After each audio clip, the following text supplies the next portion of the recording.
देसी बीट।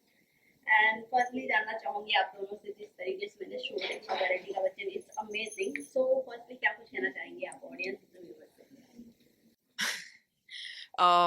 हमारी कहानी बहुत रियल है, ऑनेस्ट है, हर एक कैरेक्टर बहुत ही मस्त है। मतलब उनके बारे में कुछ ना कुछ चीज़ है जो आपको होल्ड करके रखेगी, रिलेटेबल हो ना हो, पर इतने सारे कैरेक्टर्स हैं और इतने इंटरेस्टिंग इंटरेस्टिंग कैरेक्टर्स हैं दैट आप अपने आप को कहीं ना कहीं ढूंढ लोगे किसी ना किसी में। हाँ मतलब आप जुड़ जाएंगे हर किरदार से। जो घर के गुस्सैल लोग हैं वो किसी से जुड़ेंगे, जो घर के प्यारे लोग हैं वो किसी किरदार से जुड़ेंगे, और किसी और से जुड़े ना जुड़े आप कृष्णा की बात समझिए। एक तरफा प्यार जिसको होता है ना वो समझेगा कि एक तरफा प्यार का दर्द क्या होता है। और उसके बावजूद आप जिससे प्यार कर रहे हो, आपको पता है कि वो आपका नहीं हो सकता, फिर भी जब आप उसके लिए कुछ करते हो, वो कृष्णा का वो है। क्योंकि संगम को तो अब तक पता ही नहीं है कृष्णा के इमोशंस के बारे में कुछ भी। कृष्णा ने बस एक बार देखा है संगम को, और कृष्णा को तब से प्यार हो गया। तब संगम जी ने थोड़ा तरफदारी कर रही थी कृष्णा की, तो तब से पगलाया हुआ है ये। संगम एंड कृष्णा की जो ऑन स्क्रीन कैरेक्टर है, वो रियल लाइफ जो कैरेक्टर से आप दोनों में कुछ मैच होता है? हाँ रियल लाइफ में भी मतलब संगम ऐसा कुछ ज्यादा वो नहीं करती, ढंग से बात नहीं करती। शो में भी एंड आप क्या कहना चाहोगे, कृष्णा एंड प्रवेश में से कितने डिफरेंट है? कितने डिफरेंट है, कितने सिमिलर है? सिमिलर कितने हैं?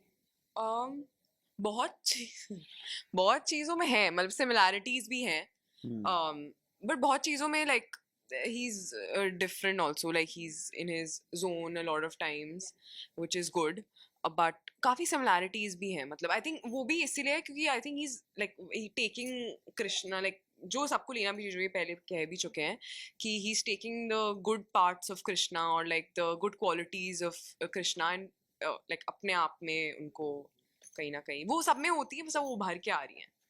एंड अब तो प्रोफेसर आपसे जानना चाहूंगी, काफी टाइम लग गया कलश पे रिटर्न आने में। आई थिंक अपने घर पे आने गए जी जब हमने शॉपलर से देखा था बन्नी होम डिलीवरी, जी जी अलग कॉन्सेप्ट अलग शो था, बट जब कलश से आपका फर्स्ट शो आई थिंक आया था, वो बहुत ज्यादा फैमिली ड्रामा और कहीं ना कहीं एक पिछड़े कहानियों को सुधारने वाली कहानी थी। जी इस कहानी से आप कितना मतलब रिलेट करते हैं और उस कहानी को कितना एज अ रियल तो लाइफ में? बिल्कुल बिल्कुल मतलब मेरा पहला जो जिसको मैं अपना बड़ा वो कहूँगा, मुझे कलर्स पे ही हुआ था, बैरिस्टर बाबू के साथ ही हुआ था।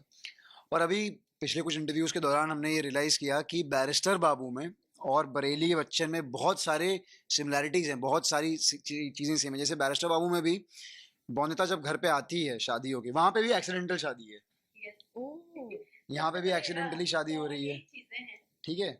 वहाँ पे भी घर में सिर्फ मर्द हैं, 5-6 मर्द हैं, मैं, काका, पापा, सोमनाथ मेरा छोटा भाई, बटुक सबसे छोटा भाई, और बिहारी बाबू। और यहाँ पे भी हम 5 मर्द हैं, अजब अजब मतलब महाराज, गंगा भैया, मैं, सतलुज, माही। तो बहुत सारी सिमिलैरिटीज़ हैं, तो है मज़ेदार चीज़ है।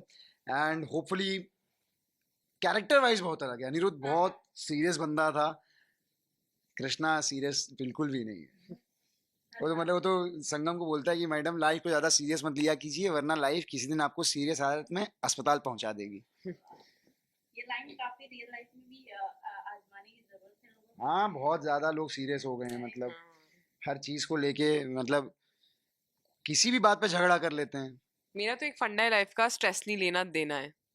तीन बार बोल, जैसे तू बोलती स्ट्रेस नहीं लेना देना है, स्ट्रेस नहीं लेना देना है, स्ट्रेस नहीं लेना देना है। ये आप सब अपने स्ट्रेस होती है अपने लाइफ का मंत्रा बना लीजिए। आप एक बार फिर से स्ट्रेस नहीं लेना देना है, स्ट्रेस नहीं लेना देना है, स्ट्रेस स्ट्रेस नहीं नहीं लेना लेना देना देना है। है। आप समझ रहे हैं, तो फिर ये स्ट्रेस लेती नहीं है, सिर्फ स्ट्रेस देती है।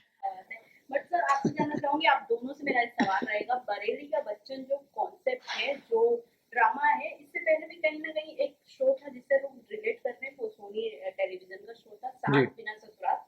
आई थिंक उसमें भी 5 भाई रहते हैं, कोई भी फीमेल नहीं रहती है, और एक भाई सडनली लव मैरिज करता, छोटा भाई घर में लाता, देन उसकी बीवी सब कुछ मैनेज कर। बट यहाँ पर दो तरफा प्यार रहता है, यहाँ पर एक तरफा प्यार। हाँ मतलब वहां तो फिर भी दो तरफा प्यार था कि दोनों एक दूसरे से प्यार कर रहे हैं, और यहाँ पे तो संगम प्यार मतलब धीरे धीरे पसंद करने लगी, ये बात अलग है, मैं नहीं जानता। बट एक बात है कि संगम किसी और से उतना खुल के बात कर नहीं पाती जितना वो कृष्णा से कर कर रही है, कर पा जो एक रही है। वर्जन है उसका वो कृष्णा के सामने ही निकलता है, हाँ, लेकिन ये झटका लगने which के बाद from क्या her होगा? side is not romantic, but Krishna एक उसमें चले जाता है कि अरे संगम जी कुछ भी- डिवोशनल लव हाँ, कृष्णा पर कहीं ना कहीं जब ये टेलीविजन पे लोग देखेंगे, ऑडियंस जब कनेक्ट करेंगे, तो कहीं ना कहीं आपसे कंपेयर रवि दुबे का जरूर किया जाएगा, क्योंकि उस शो में लीड कैरेक्टर में रवि दुबे थे जी, और जी। पूरी फैमिली को संभाल रहे थे। मैंने उस पे क्या आपका टाइम? मैंने एक रवि भैया का एक शो था, एक सीरीज थी जमाई राजा 2.0, जो वेब सीरीज थी, उसमें मैंने I played his younger version. ठीक है, तो मैंने बचपन प्ले किया हुआ है, तो कुछ तो हम में सिमिलैरिटीज किसी लेवल पे तो हैं, बाकी बेहतरीन है। मतलब उनका मैंने एक सिंगल टेक, उनका एक शॉट है, मैंने देखा था बहुत पहले, आज के 4-5 साल पहले। वो सिंगल शॉट ऑलमोस्ट आधे घंटे का उन्होंने दिया था, वन टेक। तो मज़ेदार चीज़ है, मतलब मैं भी कभी करना चाहूँगा वो। लास्टली आप दोनों ऑडियंस एंड व्यूअर्स को क्या मैसेज देना चाहेंगे? यही कि बहुत मज़े आ रहे हैं, हमें आए हैं बरेली में और आ भी रहे हैं अभी शूट करते टाइम, तो आपको उससे भी ज़्यादा मज़े आने वाले हैं देखने में। तो देखना ना भूलिएगा हमें बरेली के बच्चन में 8 जून से रात 9 बजे, सोमवार से शुक्रवार, सिर्फ कलर्स पर। बरेली के बच्चन, बरेली के बच्चन, बरेली के बच्चन, स्ट्रेस नहीं लेना देना है, लेना देना है। स्ट्रेस नहीं लेना देना है। आई एम प्रवेश Mishra I'm Ramneek Kataria, and you're watching us on देसी Desi Feed. Desi Feed.